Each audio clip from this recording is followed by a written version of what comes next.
পুরুলিয়ায় পুজোর আগেই পুজো।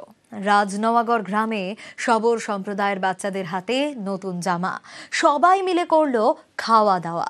কলকাতার মনীন্দ্রচন্দ্র কলেজের অধ্যাপক এবং কয়েকজন পড়ুয়ার উদ্যোগ।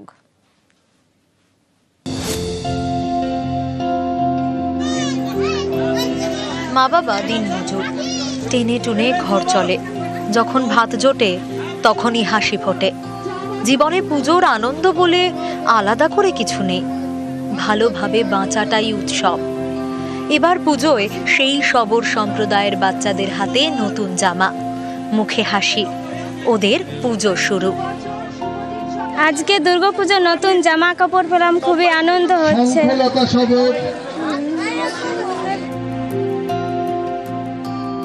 কলকাতার মনীন্দ্রচন্দ্র কলেজের সাংবাদিকতা বিভাগের অধ্যাপক এবং পড়ুয়ারা পুজোর আগে পুরুলিয়ায় মানবাজার ২ নম্বর ব্লকের রাজনওয়াগড় গ্রামে প্রায় ২৫০ শবর ছেলেমেয়ের হাতে তুলে দেন নতুন জামা।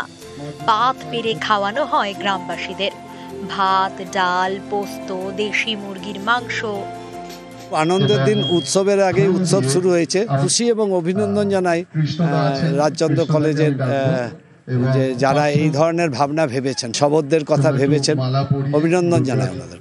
অনাথ, দুস্থ, গরিব বাচ্চাদের উৎসবের আলো পৌঁছে দিতে নিজেদের পুজোর খরচ থেকে টাকা বাঁচিয়ে তাদের জন্য জামা কাপড় কেনা এবং তাদের খাওয়ানোর ব্যবস্থা করি এবং আশেপাশের পুজো মণ্ডপ ঘোরানোর ব্যবস্থা করি। কিন্তু এবছর আমরা পুরুলিয়া জেলাকে নির্বাচন করেছি। প্রান্তিক ছেলে মেয়েগুলো আপনি দেখুন কি হাসি ওদের মুখে।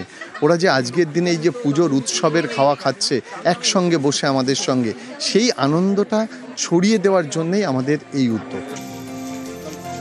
নতুন জামা, খাওয়া দাওয়া এতেই শেষ নয়, পুজোর আগেই পুজো।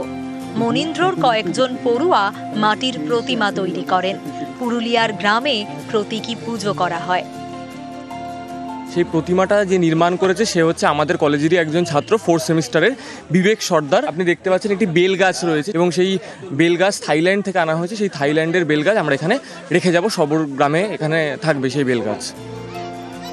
পুরুলিয়া থেকে ইন্দ্রজিৎ মণ্ডল, নিউজ 18 বাংলা।